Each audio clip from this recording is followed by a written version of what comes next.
more of an advice I would give you. Do not pay up front. Don't. Okay, so guys, sorry. Hello everybody, welcome back to my channel. Welcome to the new video. My name is Aisha May. So today's video is 10 reasons why I cannot give you an estimate on building a house here in the Gambia. I've been asked in the past, not so much recently, but in the past I've been asked so many times, how much do I need to build a 3-bedroom bungalow? How much do I need to build a 4-bedroom, 2-story house? How much do I need? Blah, blah, blah, blah. And I've always said, I can't give you a definitive figure or even a round figure. And I know for a lot of people, they don't understand that. And I know certain people will be thinking that I'm just being shady. Like, number one, I'm not going to tell you how much my parents spent on this house or how much we spent here. That's just private information, and that's not something that I will ever give to you guys. But these are the reasons why I can't give you an estimate. You ready? Okay. Number one, I'm gonna be looking at my notes, right? Number one, land prices fluctuate, right? So at the moment, they are going up. So what someone might have paid a few months ago or last year is not the same of that land price today, which is the same with house prices in the West. You know, they go up, they go down. But for here, as far as I know, they either stay the same or they go up. Like, they don't go down. I suppose obviously because this is a developing country. So that's number one. Number two, it's up to the owner's discretion as to how much they want to sell you that land. So even if it's in one specific area and you know a friend of yours and they bought it for X amount, doesn't mean that you're gonna get it for the same price. Like I said, no, I didn't. No, in my last video, I mentioned about the fact that you can negotiate everything. Everything is negotiable, and that is also land prices. So it's up to the landowner as to what they will and will not accept. That's basically it. Number three. Right, so when it comes to like, now you've bought your land, okay, and you want to get an architect.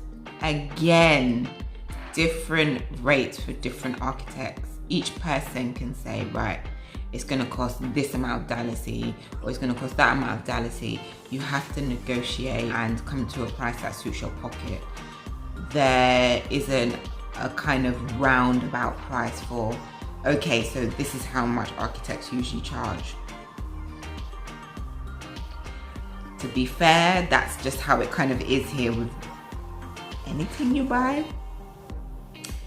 Number four, the price of clearing. So when you actually buy your land, the majority of land will have like greenery on it. So whether it be trees, or sometimes they might have termite mounds, there might just be debris, there could be bushes, whatever.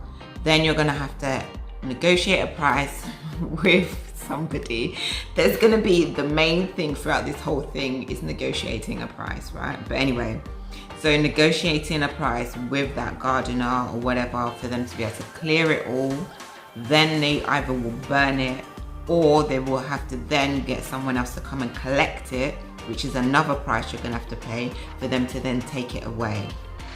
Like, there's no council that's here that's just gonna take up all your rubbish as part of your fee that you pay for your house, like council tax. No, that don't go on here. All right, number five. Oh, so then the guy or guys that will do your foundation for your house, that again is also negotiable. You have to speak to them. So it depends on the size of your house or whatever it is that you're gonna build. It just depends on that size as well.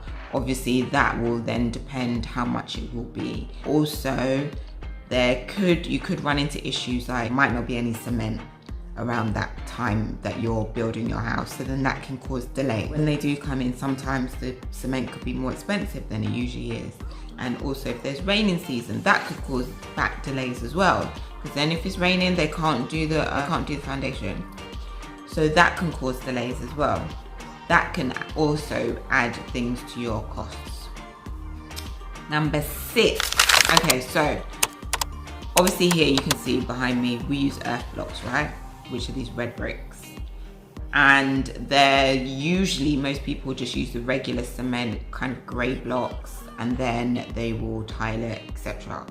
These here we decided not to, so these here are a bit more expensive than the grey blocks, right? So then again, that is another cost.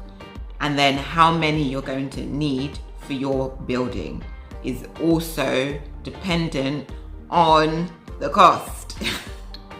Are you getting it now? Guys, I really hope you're starting to understand why I couldn't give you a definitive estimate.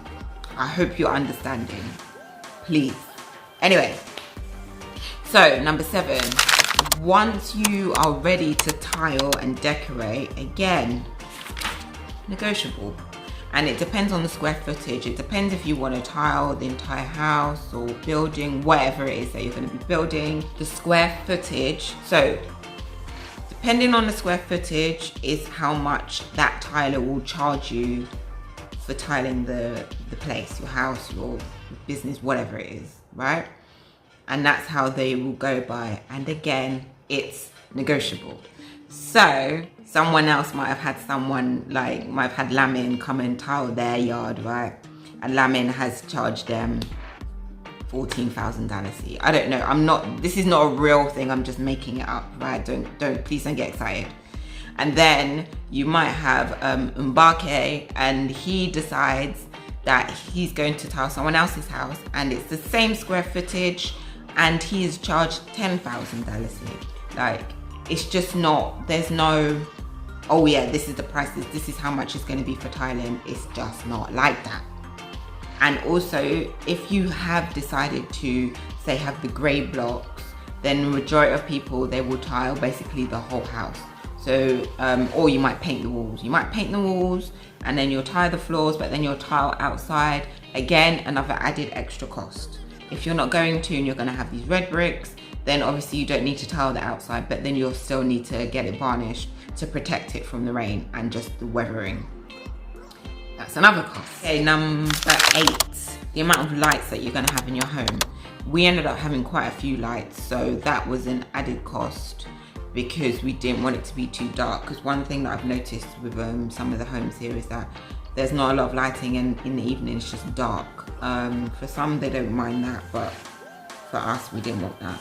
So again, that's another added cost because your electrician obviously has to get all that wiring, to wire it all up into the places that you want it to be. And again, guess what? That's negotiable. Okay, number 9. The type of windows that you want to have in your house. Type of windows, doors, showers, toilets, all of that stuff.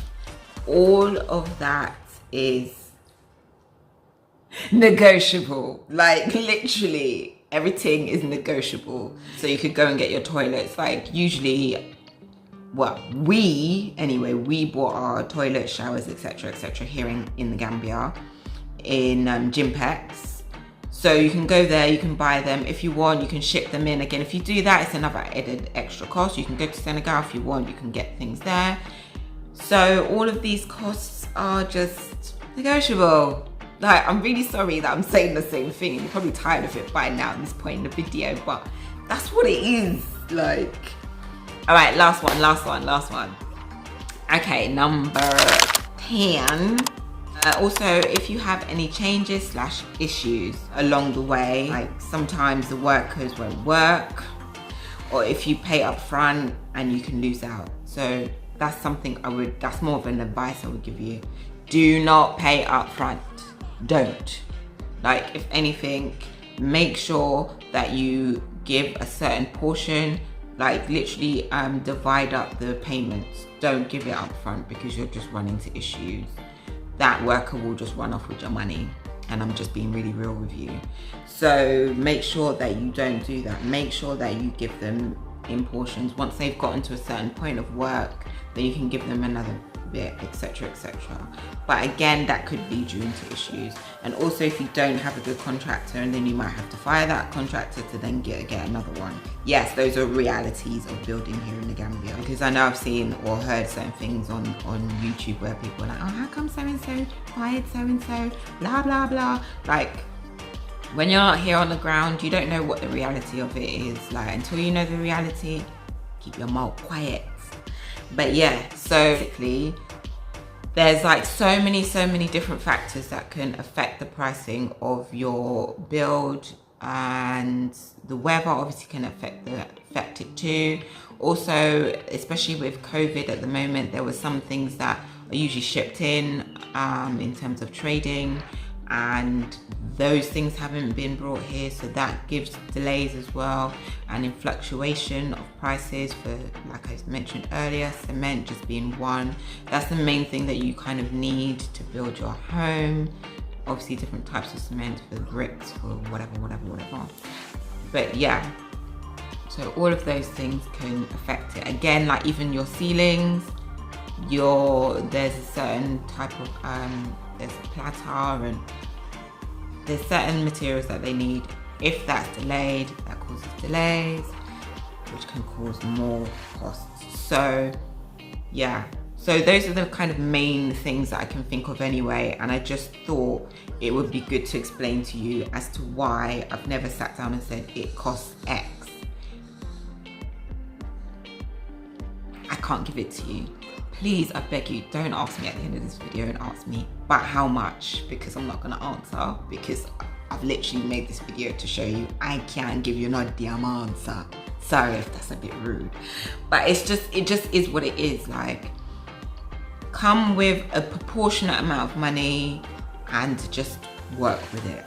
See how far it takes you, and then make sure that you have income so that you're able to stay in that. If it does run out, you know, just be smart. Just think of, like, if you were going to be buying a house elsewhere, you know, you always make sure you have a certain bracket of money. Just, you know, just be smart in that kind of instance. I cannot give you a round figure, because at the end of the day, that would be me lying to you or just trying to satir you, you know, and I don't want to do that. So yeah, anyway, I hope you enjoyed the video, and I hope it gave you something to think about, and at least gave you some kind of insight as to why I've never given you a figure. And yeah, anyway, I hope you enjoyed that video, and I will see you in my next one. Thank you very much for watching. Bye guys, bye.